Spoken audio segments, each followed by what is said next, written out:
Hello, everyone. Welcome back. I'm Miguel Fernández from SciCo, and I'm excited to be here with you today. In this podcast series, we are diving deeper into the incredible augMENTOR project.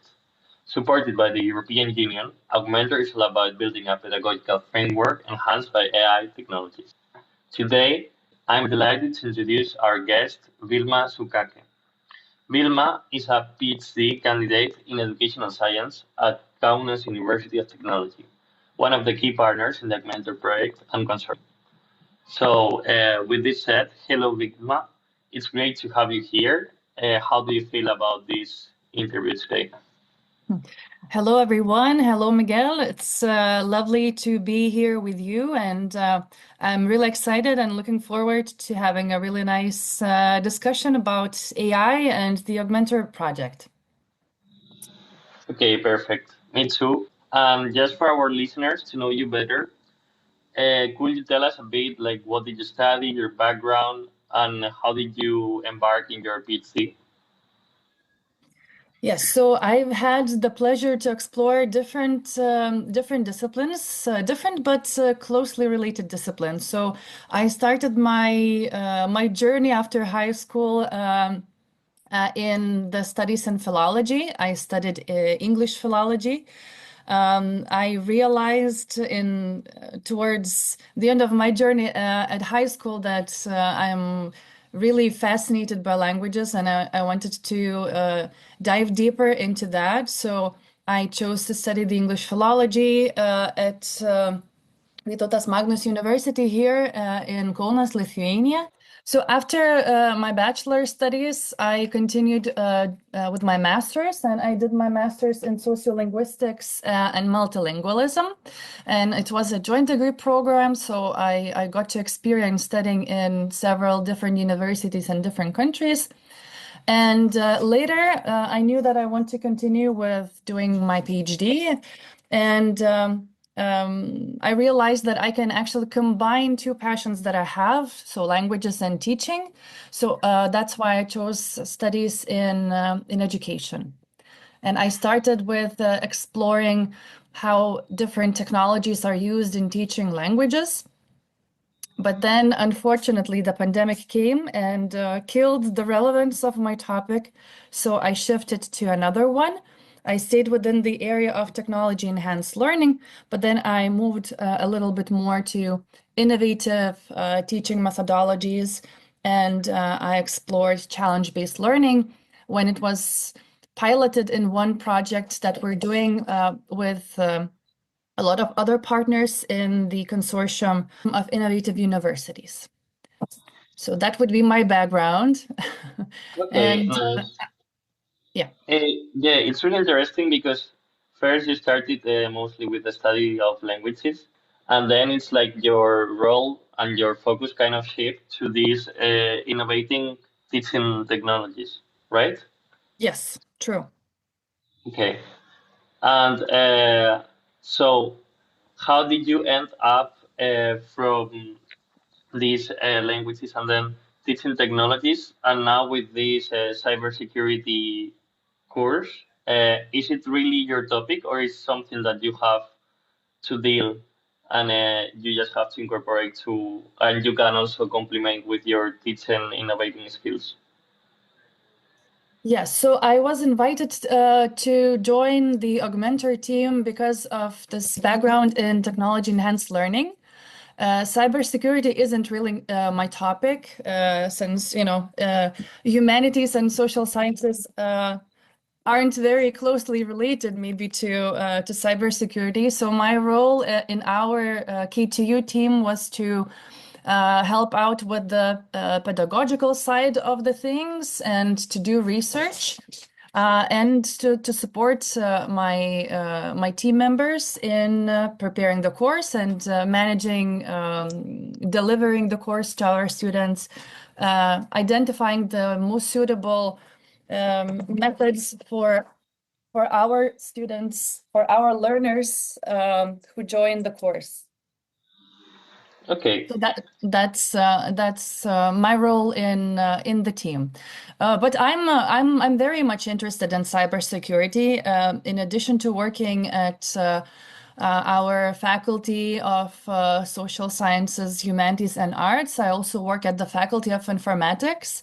And there I have a lot of colleagues who are working within that area. And, when you're surrounded by people who are also passionate about their area of studies or research, you get to hear and you get to learn a lot of new things. So cybersecurity wasn't too far away from my daily professional life, so to say.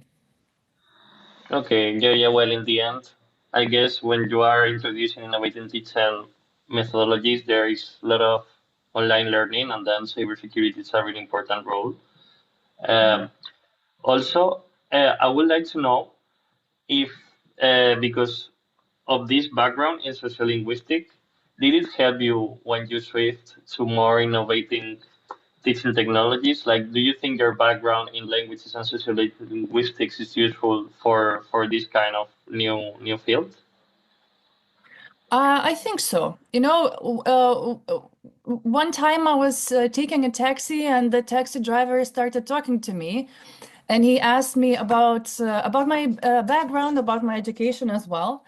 And Like then when I now? told him, yeah, like now. And then when I told him that, like I studied my studies in humanities, and now I'm more in social sciences.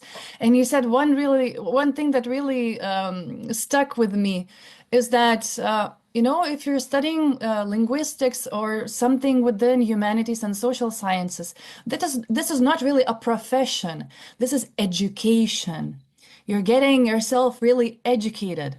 So after studies in humanities and social sciences, I think it's very transferable to any other field or any other area. So it's not that difficult to shift and adapt, because we have to do a lot of that in our studies, and uh, we get different courses, especially in education. You're also very much knowledgeable about psychology and adapting, especially as a teacher as well. This is something that we do every day in our classroom. So for me, moving from languages to technology to AI wasn't something very complicated and very difficult, because when I was still a bachelor student, I started my career as a freelance teacher. I was helping different learners, different students with improving their language skills, and I was always trying to find a way to make it more effective, a way to make it more engaging and motivating, because not all learners learn a language because they want to. Sometimes they don't have any other choice. So I was always fascinated about helping people to learn, and I saw technology as one of the ways to enable that, to make it more effective, more pleasurable. And yeah, so it wasn't too difficult of a shift from just languages and kind of more maybe theoretical things and doing research within the area of languages, to move into technology. Okay, it's really, really interesting. Every time, every episode, someone new from the partners comes and explain the background, and they all have different backgrounds, because Hara, which was in the IASIS pilot, she has the psychology one, then Dimitris had the more AI technological one, then Andromachi maybe was education since the beginning. And now I think it's really nice to have these different backgrounds, different education degrees, but they kind of complement and give like a maybe a point of vision that other backgrounds wouldn't do it alone. So thank you for explaining all of this.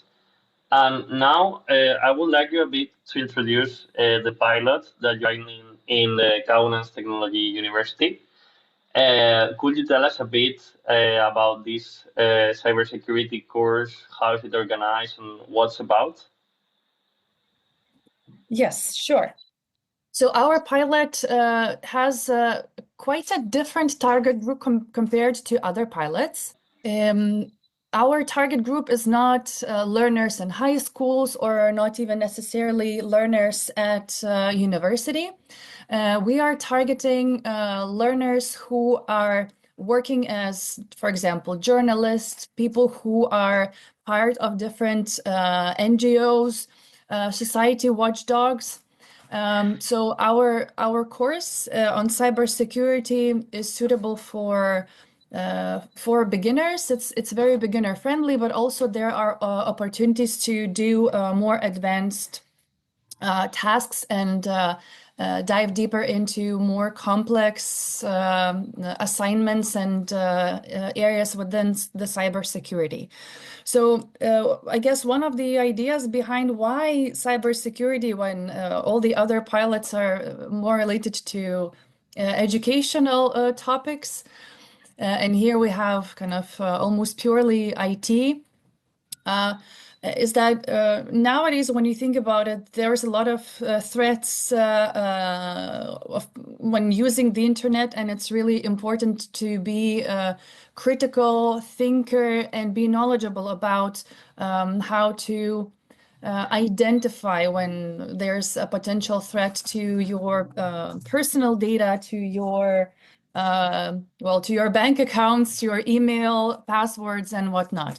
And people, out of all things nowadays, really need to be able to work with different kinds of information, different forms of information, right? So cybersecurity, at least its basic knowledge, is necessary and useful to everyone, I dare say. So in this course, our learners go through different topics within that, from recognizing malicious emails and phishing to something more advanced, such as exploring the dark web and retrieving information from data archives and being able to see the past versions of different websites and retrieving other types of information from whatever sort of data they can get their hands on. Okay, it's like in the end, I think cybersecurity is a more important topic every day, more in the future, and also we are really, really vulnerable about it. So I think it's nice that we have like a project and a course about this. And also I think it should be really essential for the course to be for all ages, right? Like a bit to be adapted also for lifelong learning and also older people, because in the end this topic is also dangerous for people maybe that are not well, for the teenagers and young people, in order to know and to realize what's behind social media and the internet, but also for the old people that maybe are the first objective for phishing people to not fall in these things, right? Yes, completely true. And our aim was to make the course as pleasurable as possible. So when we started working on our pilot and in general in this project, we started with doing a literature review. So we wanted to identify how universities and other educational institutions around the world teach cybersecurity. So what are the methods, not only the tools like some kind of virtual machines or coding or something else, but also the pedagogical side. We wanted to make it as effective as possible. So we identified, after doing this literature review, that in most of the cases, the aim is to gamify the learning process as much as possible. So we were also trying to implement gamification techniques, and we chose a platform that has a lot of gamification elements to it and is, I would say, quite motivating for the learners to explore this course that we created. And the course is completely self-paced, so the learner can explore as many topics as they want.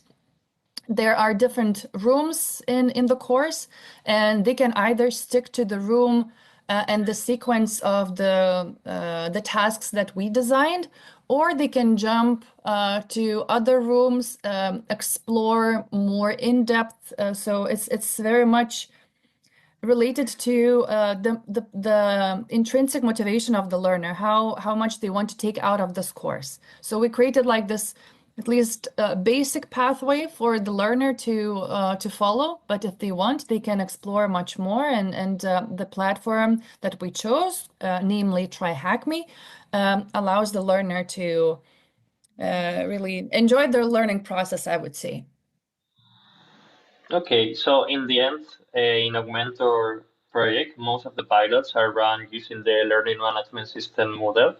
But for this kind of project, you wanted to use TryHackMe, I guess because it had more gamification options for the learners. Uh, do you think the mentor solution can be implemented to different learning management systems? Was it likely feasible, or does it require a lot of research and more work than what you thought at the beginning? Yes, so I think one of the beautiful outcomes of this project, and thanks to the colleagues who were working so much and in trying to make it work for TryHackMe, because on Moodle, well, I guess it wasn't very easy to implement the Augmentor solution, but for TryHackMe, our colleagues had a lot of work.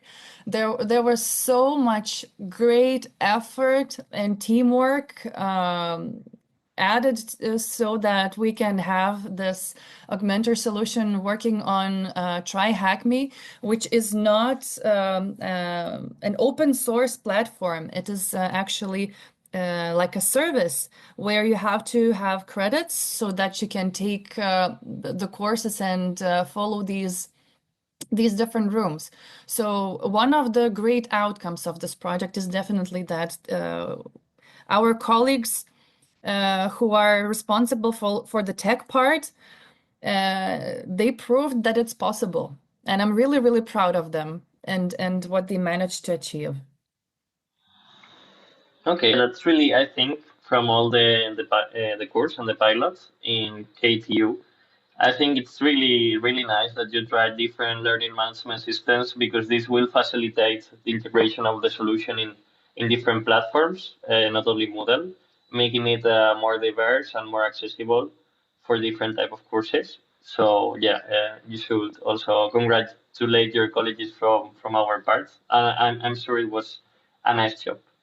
And then I would like to come back to one word that you said that I also read it in the website, but I don't really know the meaning so much. What are society watchdogs? That's a good question. Um, Society watchdogs. Well, again, this is not really my area, so I'm not really sure if I'm not completely wrong. But society watchdogs are people who are monitoring what's going on in the society, in the government. It's I think something very similar to like whistleblowers, if you're Mm-hmm. familiar with this concept. Okay. Okay. Also, like policymakers, I guess, Yes. are inside. Okay. Okay. So, and why do you think this course is mostly designed like for this kind of profiles, like journalists, NGOs, and this kind of people?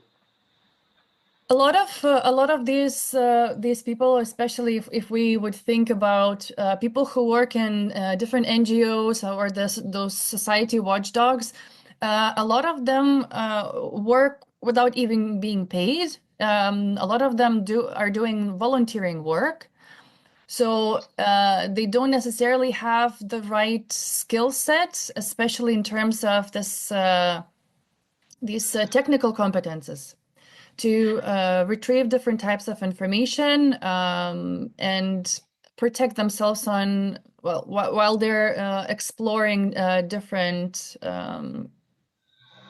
places on the internet, so to say. Hmm. Okay, yeah, and like maybe they are most vulnerable, and the information that they are working on, it's really important to not be leaked or to not be hacked by Yeah. other people. All Yes, right. and in general, in the augmentor project, what is also important to us is developing the learner's forces. So being able to critically think, to communicate, to collaborate, and to be creative. And people in these kinds of positions, they need to be creative in terms of finding solutions to different challenges, being able to work with information, critically assess it. You know, if you are Hmm. a whistleblower or a watchdog or a journalist, you need to be able to identify that the information is reliable, that the source is real, right? That it's not fabricated. So this is one of the benefits and added value for people in these groups taking our course. But we agreed before, it's really suitable and useful for any kind of learner who wants to be safe on the internet, wants to recognize potential threats, and also improve their skill sets and learn at least basic programming as well. Yeah, it's really nice that also the programming part is included because I think nowadays in the universities they are paying more attention to programming. You see how powerful it is, but some older generations are missing these skills. So it's nice. So just to visualize the course, it's a cybersecurity course. I think now is the third round that you will run it, right? Yes. And then it takes around 8 weeks to be done. And how many hours, more or less, will it take to finish the course? So, in the description, we say that the learner should spend at least 2 hours per week studying the materials and doing the exercises on the TryHackMe platform. So the basic number of hours would be that 2 hours per week. But to explore, well, as I said, there's the possibility to explore much more. There are many more paths in TryHackMe, Hmm. so it could add up easily to 200 hours. Well, okay. So it depends on the learner also the amount of time they want to take to finish it. Yes, correct. Okay. So yeah, 8 weeks, 2 hours per week, or if the learner wants to spend more time, they can spend more. It's full of gamification elements, and it basically trains you in topics related to cybersecurity and also to basic programming skills. Yes. And then what the mentorship will do in this kind of courses will be to analyze its learners' output, no, and give some recommendations on what are the good topics or good skill are developing and what are they failing more to understand and this kind of stuff. Yes, so the augmenter solution will be giving feedback to the learner and to the teacher on their progress. Okay, it's a supervisor, online supervisor that will be with them. Yes. Okay. That's I think really great assistance both to the learner and to the teacher. Hmm. And after this, running these three courses, what would you like to happen with this pilot? Would you like to make more courses for more people or to add more information? How do you think the pilot will evolve? That's a great question. We haven't discussed it in much detail yet, but we want to keep the course available, of course, for anyone who would like to take it. Hmm. So make it accessible now, maybe like open access for everyone to have time to do it. Yes. Because if it's self-pay, then it shouldn't be a problem to be accessible all the time. Yes, correct. We also have a version of the course on Moodle. We were having some technical problems at one point in the project. So we moved a version of the course on Moodle as well. So maybe the steps in the future could be trying to also implement the augMENTOR solution on the course on the version of the course on Moodle as well. Okay, okay, nice. So I think the future will tell us these answers mostly. And now, Vilma, if it's fine for you, I would like to go to the last part of the interview. Basically, I'm going to ask you some quick questions, and you should answer only with one word or one sentence maximum. Do you Okay, feel ready for it? bring it on. Okay, perfect. So, first question, what is the most common online threat today? Fakes or scams? Okay, scams. Okay, perfect. Which group is most frequently targeted by phishing attacks, you think? Business.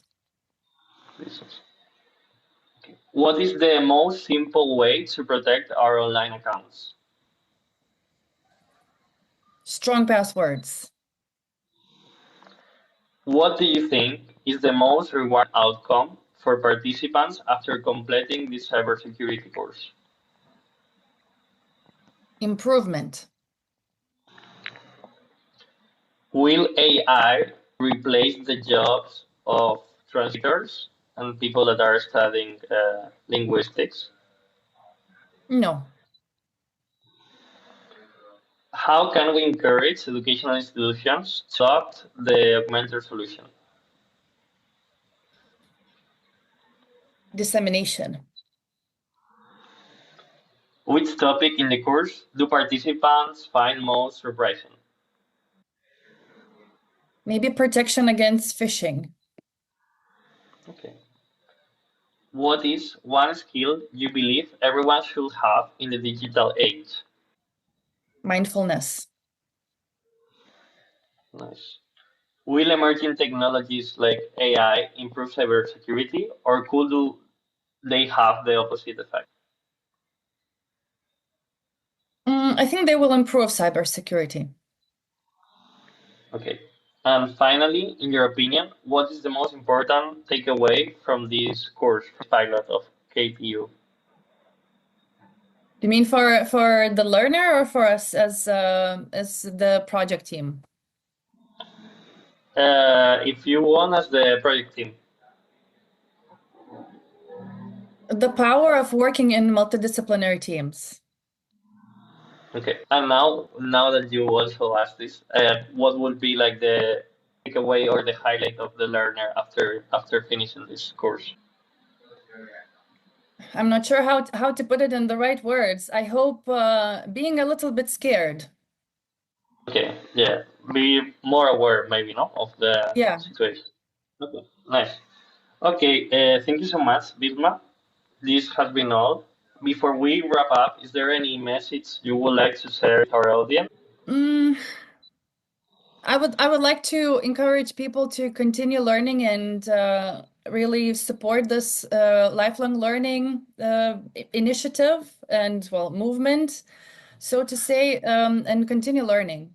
We need to continue reading, continue immersing in various environments where we can learn something new, especially if we can do that with people who are from very different pathways and very different disciplines with different mindsets, to continue learning together and from one another, and searching actively for these opportunities to learn, because projects like the augMENTOR project bring a lot of learning opportunities, and people just have to invest a little bit time to find them, because there's a lot of opportunities like that.